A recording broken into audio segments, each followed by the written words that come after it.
Hi everyone, my name is Oliver, and today we're going to take a look at another horrible case with you. Carlisle, Ohio was home to many families, including the Richardsons. The Richardson family consisted of Kim and Scott Richardson, who were both actively involved in their children's lives. Their son, Jackson, was passionate about playing football, while their daughter, Brooke Skylar, or Skylar as she was known, was a cheerleader. Skylar suffered from an eating disorder that ruled her life from a young age. Her mother, Kim, first noticed her daughter's struggle with her eating habits when she was in the 6th grade. At just 12 years old, Skylar's obsession with food and exercise became apparent when she refused to purchase gum if it had more than 5 calories. Because Skylar was a flyer on the cheerleading squad, she needed to be light and easy to toss. This pressure to maintain a certain weight made her battle even harder. She had become consumed by her body image and the constant fear of gaining weight. Skylar's struggle with her weight and body image began during cheerleading season. In an effort to maintain her body weight, she started throwing up after meals. However, this destructive behavior only exacerbated her issues.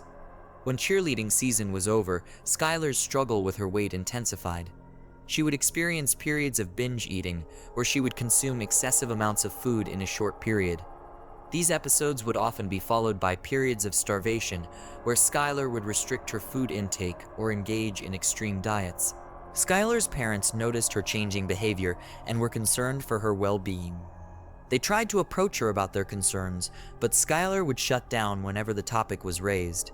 She never wanted to talk about it, and any attempt to address her weight was met with resistance. Frustrated, Skylar's parents sought professional help from various doctors and therapists. They hoped that these interventions would provide some relief for their daughter. After an evaluation, Skylar was eventually diagnosed with body dysmorphia. This condition involves an obsessive focus on a perceived flaw in appearance, often leading to significant distress and impairment in daily functioning. July 2016 marked the summer before Skylar's senior year when she decided to begin dating a friend's cousin. However, the relationship did not last long, and by January 2017, Skylar had moved on to a new boyfriend, a high school student named Brandon. Skylar was genuinely happy and seemed to be gaining weight. Her parents, Kim and Scott, hoped that their daughter's eating disorder was under control. They noticed that she looked healthy and appeared genuinely happy. In February, Skylar excitedly picked out her prom dress. It was a tightly fitted dress that required her to be laced into it. By mid-March, Skylar went on vacation with her family. During the trip, she wore a 2-piece bathing suit. Her mom thought she looked wonderful. Kim, knowing that her daughter and Brandon were heating up, wanted Skylar to start taking birth control pills. She believed that this would protect her daughter's health and help prevent any unwanted pregnancies. In mid-April 2017, Skylar visited her mother's gynecologist to obtain a prescription for birth control. Skylar's mother, Kim, waited outside the doctor's office while Skylar met with the doctor. Upon exiting the examination room, Skylar emerged with tears streaming down her face. Kim immediately asked her daughter why she was so upset, to which Skylar replied that it was a traumatic experience for her. She believed her daughter was telling the truth, unaware of the real reason behind the tears. The truth was that during Skylar's visit to the OBGYN, the doctor informed her that she was approximately 8 months pregnant. Skylar requested the doctor not to tell anyone about this, as she was not ready to share the news with her loved ones. 9 days later, on May 5th, Skylar and her boyfriend Brandon went to the prom. Despite her advanced pregnancy, Skylar managed to fit into her prom gown. 2 months after Skylar went to prom, on July 14th, 2017, the Carlisle police showed up at the Richardson home. They informed Skylar's parents, Kim and Scott, that they needed to speak to the teenager about something she may have witnessed. The police officers assured the parents that Skylar was not in trouble and took her at their word. Scott decided to drive Skylar to the police station, unsure of what awaited them. The police wanted to question Skylar regarding a call they received from a gynecologist's office.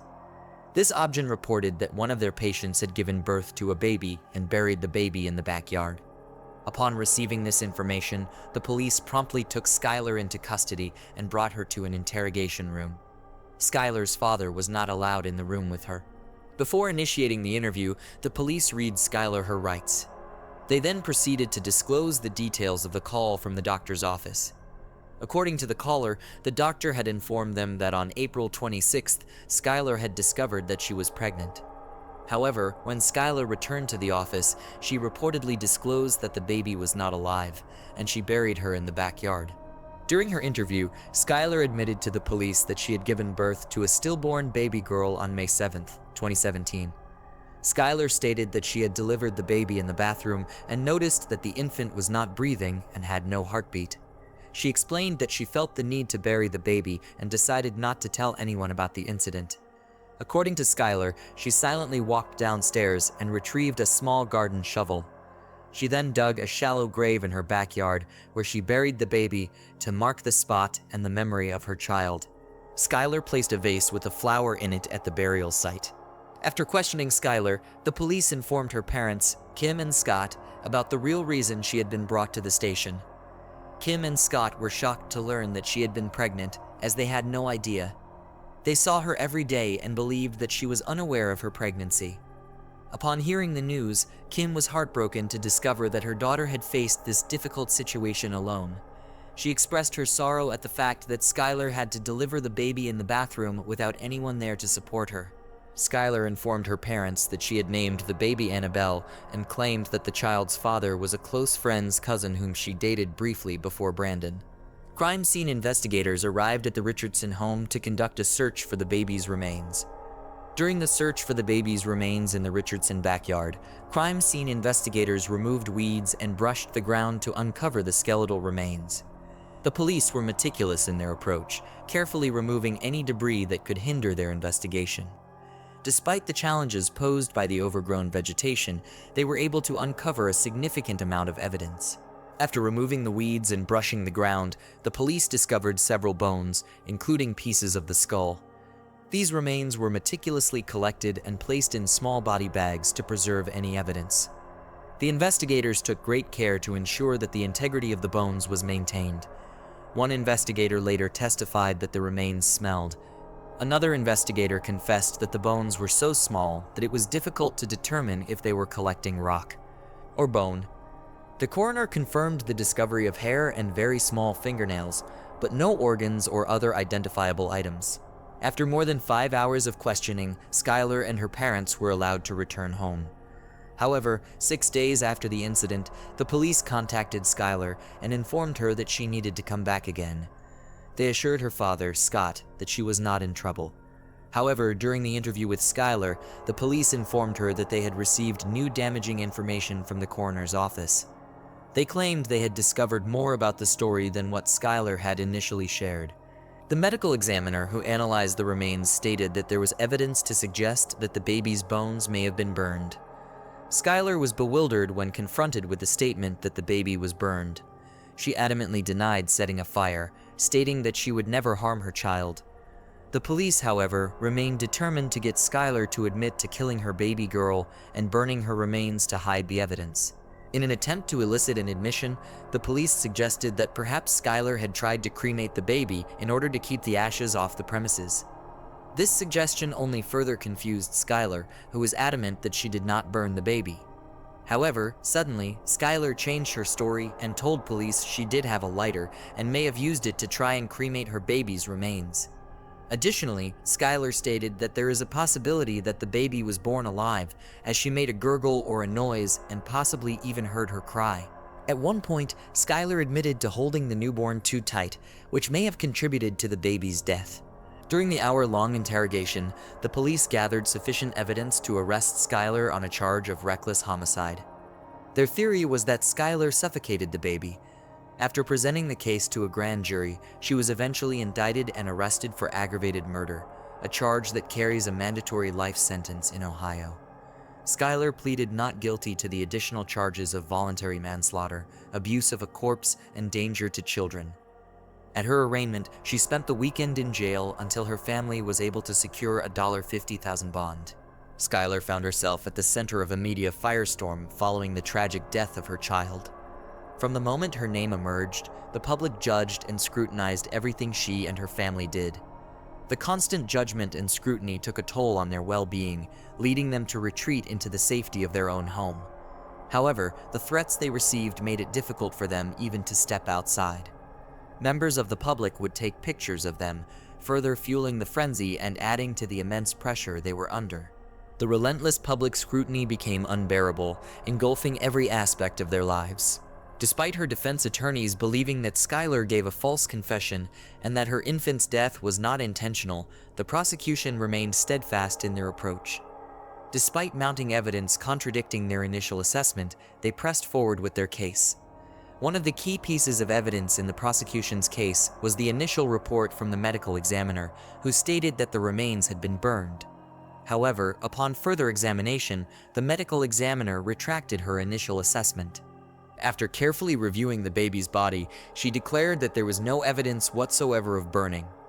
Despite this new revelation, the prosecution's approach remained unchanged. They clung to Skylar's admission that she had attempted to cremate the remains, even though the evidence contradicted their theory of a burned body. This approach highlighted the state's determination to secure a conviction regardless of the evidence. Throughout this tumultuous period, Skylar's family endured immense stress and fear.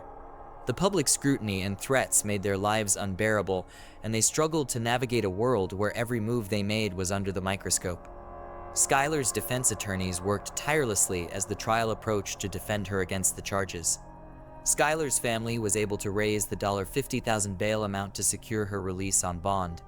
However, as a condition of her release, she was ordered to wear an ankle bracelet to monitor her whereabouts. As a result, Skylar remained primarily confined to her home and avoided going out in public. She found herself isolated and preferred to spend most of her time with her family's dogs. Over 12 months, Skylar's life took on a different path. Her plans to attend the University of Cincinnati were put on hold as she awaited trial for the murder of her baby. The charges were serious, and the defense filed a motion to move the trial to a different county. However, the request was denied, leaving Skylar to continue facing the trial in the original jurisdiction. During this time, the weight of her circumstances weighed heavily on Skylar. She grappled with the emotional and psychological impact of the allegations against her, as well as the isolation she felt from the outside world. Spending time with her dogs provided solace and a sense of comfort. It became her main companionship and support as she awaited her trial. Skylar's family stood by her side throughout this difficult period, offering unwavering support and encouragement. They stood by her, believing in her innocence and hoping the truth would come to light. Despite the challenges she faced, Skylar remained determined to fight for her freedom. In July 2019, the state approached Skylar's defense attorney with an unexpected offer. The offer stated that if Skylar pleaded guilty to the remaining charges, which carried a sentence of 15 years, the state would withdraw the charge of aggravated murder. Skylar's parents were conflicted about this decision and wondered if she should accept the plea deal. After carefully considering the offer, Skylar decided to turn down the plea deal. This decision terrified her parents, who questioned if she made the right choice. However, they knew it was Skylar's choice, not theirs. On September 3, 2019, Skylar went on trial for the murder of her newborn baby girl. The state began its opening statements by presenting a text message that Skylar had sent to her mother. In this message, she expressed how happy she was, stating that her belly had returned to its normal size. She added that she would never allow it to get like it was again. This message was sent just a few hours after Skylar gave birth. During the state's opening arguments, they alleged that Skylar had sent more text messages to her mother and boyfriend less than 24 hours after she had killed her baby. These messages, according to the state, suggested that Skylar was thrilled about her baby's death. In one message, Skylar texted her mom, "I'm so excited for dinner to wear something cute, yay, my belly is back now, I am taking this opportunity to make it amazing." This message was interpreted as an attempt to hide her guilt and excitement about not having a baby anymore. The state argued that Skylar's use of the words "excited" was indicative of her pleasure in the baby's death. Additionally, the state alleged that Skylar had sent a message to her boyfriend stating, "Last night was like the worst ever, but I feel so much better this morning, I'm happy." According to the state, this message was proof that Skylar had felt relieved after the baby's death. The state asserted that Skylar had no intention whatsoever of ever having her baby. They admitted that they could not provide concrete proof that the baby was born alive. However, they presented evidence indicating that Skylar had confessed to it during an interview with the police when Skylar stated that she had heard the baby gurgle and cry. After discovering she was pregnant, the state alleged that Skylar conducted a search on the internet for "How do I get rid of a baby?" In addition, it was claimed that Skylar's mother, Kim, had informed Skylar that her life would come to an end if she became pregnant. This revelation reportedly instilled fear in Skylar. The prosecutor said she was determined to keep her secret. When she could conceal her daughter no longer, she took her daughter's life. During the trial, the doctor who performed the autopsy on her baby and ruled the cause of death as a violent homicide took the stand to testify. However, the doctor stated that she was not able to determine whether the fracture she found on the skull of the baby occurred before or after the baby's death. Instead, she made her opinion on the cause of the fractures based on statements made by Skylar during her police interrogation. Skylar's defense attorney challenged the doctor's findings, arguing that she may have suffered from confirmation bias. The attorney argued that the doctor had already formed an opinion and was unlikely to change it. During cross-examination, the doctor admitted that she never examined the remains of the deceased baby under a dissecting microscope. The defense attorney then asked the doctor if she consulted with an obstetrician. The doctor responded that she had not. Furthermore, the attorney asked if the doctor had looked at photos of the burial site or the backyard of Skylar's residence. The doctor again stated that she had not. Another doctor, a fetal medicine specialist, testified in the afternoon portion of Skylar's trial. Mostly under examination by the prosecution, this doctor cast doubts on Skylar's baby being stillborn, stating that all he had was one screening. Given the margin of error of fundal height measurements during the third trimester of pregnancy, which the doctor said are off 60% of the time, he stated she was probably carrying a healthy baby. The doctor added that Skylar had admitted feeling her baby moving inside of her, and a deceased baby does not move.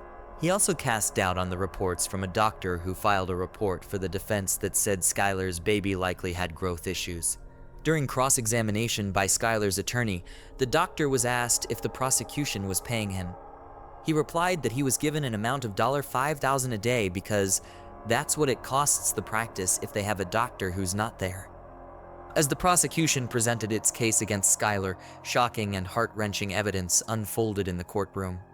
Among the various pieces of evidence shown, the most impactful were the pictures of the deceased baby's remains displayed on the television screen. These images left a lasting impact on Skylar, as revealed by her reactions during the trial. When the pictures of her baby's remains appeared on screen, Skylar's initial reaction was to stare straight ahead. She avoided looking at the photos, seemingly unable to bear the sight. Skylar's stoic demeanor contrasted with the previous day when she visibly trembled when the judge sat down before jury selection.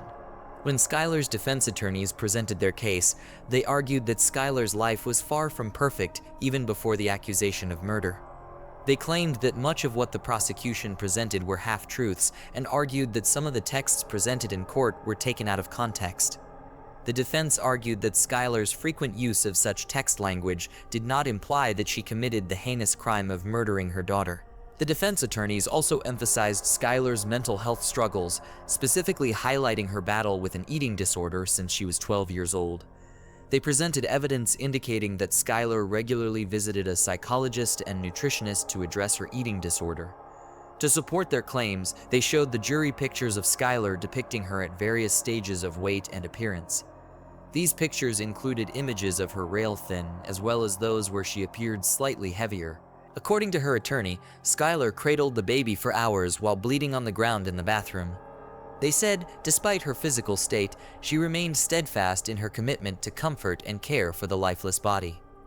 After enduring unimaginable pain, Skylar's attorneys said she made the decision to bury her baby in the backyard. Skylar's attorney explained to the court that Skylar had intended to notify her family about her upcoming pregnancy, but unfortunately, she never had the opportunity to do so. According to her doctor, Skylar was told that she would deliver a baby within 8 to 10 weeks. As a result, she assumed she would have enough time to attend the prom and graduate high school before addressing the situation with her mother, whom she knew would not be supportive. During the defense's turn, an obstetrician testified that the baby was stillborn. The doctor argued that Skylar did not admit to cutting the cord, suggesting that it may have become detached before or during birth. The doctor also pointed out that Skylar's description of the baby's appearance was noteworthy, as she said the baby was really white. The obstetrician stated that this did not indicate a healthy newborn. He said, in his experience, a newborn is usually a purple-ish color. Furthermore, the obstetrician noted that Skylar only gained 15 pounds throughout her pregnancy. He suggested that her eating disorder may have restricted the baby's development in the womb. This testimony aimed to cast doubt on the validity of Skylar's statements to the police regarding the baby's well-being. The defense's argument was that Skylar only told the police what they wanted to hear in an attempt to end the interrogation. Skylar's family played a significant role in her defense, providing emotional support and testifying on her behalf. Her mother, Kim Richardson, took the stand to testify about Skylar's upbringing and the challenges she faced. Kim described Skylar as a caring and loving daughter who always put others before herself. She testified that Skylar had struggled with her weight since she was young and had been diagnosed with an eating disorder. Kim recounted the difficulties Skylar faced in high school, where she was under immense pressure to maintain a certain weight for cheerleading. Despite these challenges, Kim emphasized that Skylar was a bright and talented young woman who had a promising future ahead of her. Skylar's defense team also called several witnesses to testify about her character and mental state. Her former cheerleading coach described Skylar as a dedicated and hardworking athlete who was well liked by her teammates. She testified that Skylar had never exhibited any signs of violence or aggression and was always respectful and polite.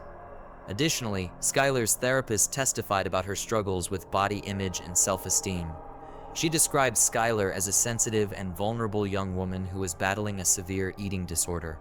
The therapist emphasized that Skylar's mental health issues had a significant impact on her behavior and decision-making. Throughout the trial, Skylar remained composed and stoic, often sitting quietly with her head bowed. She listened intently to the testimonies presented by both the prosecution and defense, occasionally glancing at her family seated in the courtroom gallery. Despite the overwhelming evidence presented against her, Skylar maintained her innocence, steadfastly denying any involvement in her baby's death. As the trial drew to a close, the jury was left to deliberate and determine Skylar's fate. After 6 hours of deliberation, the jury reached a verdict in the case of the state of Ohio v. Skylar Richardson. Skylar Richardson was found not guilty of aggravated murder, involuntary manslaughter, and child endangerment. However, she was found guilty of abuse of a corpse, a 5th-degree felony. The verdict was met with a mix of emotions from both sides of the courtroom. Skylar's family hugged each other in relief, while members of the prosecution looked visibly disappointed. As the judge read the verdict, Skylar remained composed, showing little reaction to the jury's decision. Following the verdict, Skylar's defense attorney spoke to reporters outside the courthouse, expressing gratitude for the jury's careful consideration of the evidence. He emphasized that the verdict was a vindication of Skylar's innocence and a validation of the defense's argument that she had been unfairly targeted by the prosecution. Skylar's family also spoke to reporters, thanking the jury for their verdict and expressing hope that they could finally move forward from the ordeal. The case of Skylar Richardson garnered national attention and sparked debate about the criminal justice system and the treatment of mental health issues.